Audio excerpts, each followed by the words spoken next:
Hello दोस्तों, आप सभी को मेरा नमस्कार। आज हम उपस्थित हैं ऐसे यूनिट को लेकर जिससे बहुत सारे बच्चे जो हैं वो भय खाते हैं और इसको या तो एग्ज़ाम में क्वेश्चन को छोड़ देते हैं या स्किप करके आगे बढ़ जाते हैं। तो उनके इन्हीं नंबर को बढ़ाने के लिए आज हम उपस्थित हैं। देखते हैं वो कौन सा यूनिट है। चलिए देखिए, वो जो यूनिट की हम बात कर रहे हैं वो है लाभ या हानि या प्रॉफिट और लॉस। सही मायनों में जिन बच्चों को मैथ्स नहीं आता है या बिल्कुल कम आता है वो क्या करते हैं, इस यूनिट को लगभग स्किप कर देते हैं। इसकी कठिनाई को देखते हुए आज हम क्या करेंगे, उसको सरल करने का प्रयास करेंगे। देखिए, सबसे पहले तो अपन प्रश्न पढ़ते हैं कि प्रश्न क्या बोल रहे हैं और उसके हिसाब से फिर हम अपने ट्रिक के माध्यम से इस प्रश्न को बहुत ही आसानी से हल करने वाले हैं। देखिए प्रश्न क्या बोलता है। एक व्यक्ति 10 रुपये में 11 पुस्तकें खरीद कर 11 रुपये में 10 पुस्तकें बेच देता है, तो लाभ या हानि का प्रतिशत बताइए। हमको ये बोला जा रहा है कि एक व्यक्ति जो है वो 10 रुपये में 11 बुक लेता है और 11 रुपये में 10 बुक को बेच देता है, तो उसको लाभ हो रही है कि हानि, ये हमको पूछा जा रहा है। तो देखिए, सामान्य इसको बनाने का तरीका क्या है। सामान्य बनाने का तरीका जिससे बच्चे कठिनाई महसूस करते हैं ये है कि भाई हम लाभ या हानि की गणना कब करते हैं। लाभ या हानि की गणना हम तब करते हैं जब उसको हमने कितने में खरीदा और कितने में बेच रहे हैं। ये जब हम तुलना करते हैं तो उस तुलना के परिणाम स्वरूप ही लाभ या हानि की घोषणा कर पाते हैं।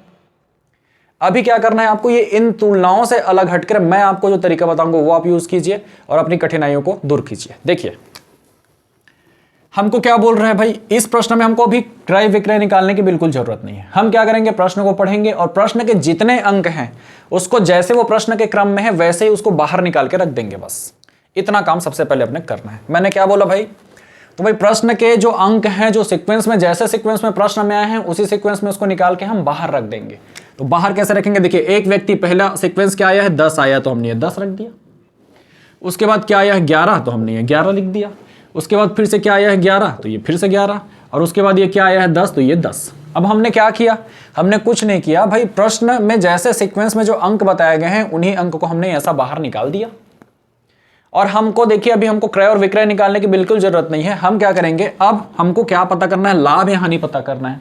तो भाई हम यहां लिख रहे हैं लाभ या हानि, इसका प्रतिशत अगर हमको निकालना है तो हम कैसे निकालेंगे। अब देखिए ये संख्या, ये 4 संख्या हैं। हम क्या करेंगे, ये जो दोनों हैं 11 और 11 ये हमको बीच में नजर आ रहे हैं, बीच में नजर आ रहे हैं। और ये जो 10 और 10 हैं ये हमको बाहर नजर आ रहे हैं। तो अपन इसका ये ऐसा जोड़ा हमने बना लिया। अब हम क्या करेंगे, जो बीच वाली संख्या है उसको सबसे पहले ऊपर मल्टीप्लाई करेंगे, 11 गुणा 11 ये हमने कर दिया। फिर क्या करेंगे, फिर अपन एक बीच में माइनस का चिन्ह लगाएंगे और फिर ये बाहर वाली जो संख्या है, मतलब जो किनारे वाली संख्या उसको गुणा कर देंगे। तो ये किनारे वाली संख्या का गुणा कर दिया। अब नीचे क्या करेंगे, नीचे जो बाहर में बैठे हैं उनको फिर इधर नीचे लगा देंगे, ये नीचे लगा दिया। और चूंकि हमको क्या बोला है, प्रतिशत निकालना है, तो प्रतिशत निकालने के लिए हम यहाँ पे अलग से एक बार 100 का गुणा कर देंगे प्रतिशत निकालने के लिए, क्योंकि हम पढ़ते हैं कि प्रत्येक 100 में जिसका आकलन किया जाता है उसी को प्रतिशत कहा जाता है। तो इसलिए हम ये 100 लगा रहे हैं। और ये क्या है, ये हमने यहाँ से लिया है। ठीक है, मतलब आपको हमेशा याद रखना है ये वाला जो 100 वो कंपलसरी लगाना है। यहाँ चाहे अंक कुछ भी आए, ये 100 आपको कंपलसरी लगाना है। ठीक है, चलिए अब क्या करेंगे भाई, मल्टीप्लाई करेंगे। तो ये देखिए 11 और 11 होता है 121, माइनस की जगह माइनस, 10 दहम 100, नीचे भी वही आएगा 100 और यहाँ पे आपने मल्टीप्लाई करके रखा है 100 से, तो ये 100 आ गया। अब आप देखिए ध्यान से, तो ये 100 और ये 100 हो जाएगा कैंसिल। हम यहाँ लिखेंगे 121 और माइनस 100 बराबर ये क्या आ रहा है 21। अब हमको ये समझना है कि भाई ये जो 21 आया है इसको हम लाभ बोलें कि हानि बोलें, ये हमको समझना पड़ेगा। तो भाई यहीं पे हमको चतुराई करनी पड़ेगी। अब देखिए जो 21 आया है वो कैसी संख्या है, तो भाई अगर यहाँ पे जो लास्ट वाला जो संख्या आ रहा है, मतलब हमारा जो आंसर आ रहा है वो अगर पॉजिटिव है या प्लस में आ रहा है या सकारात्मक वैल्यू है तो अपन क्या करेंगे, उसको लाभ है बोलेंगे। और अगर मान लो यही निगेटिव आए या माइनस में आ जाए या नकारात्मकता दिखाइए तो हम क्या बोलेंगे, ये हानि हुई है।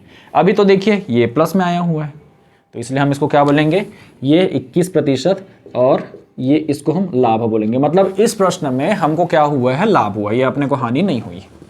अगर ये 21 की जगह -21 आता तो हम बोलते ये हानि हुई है और इस बार ये हानि होती, लाभ नहीं होता। बस इतना ही हमको करना है। तो बहुत ही आसानी से आप ये प्रश्न बना सकते हैं बिना किसी झंझट के। लगे रहिए इस पे और बना के मुझे बताइए।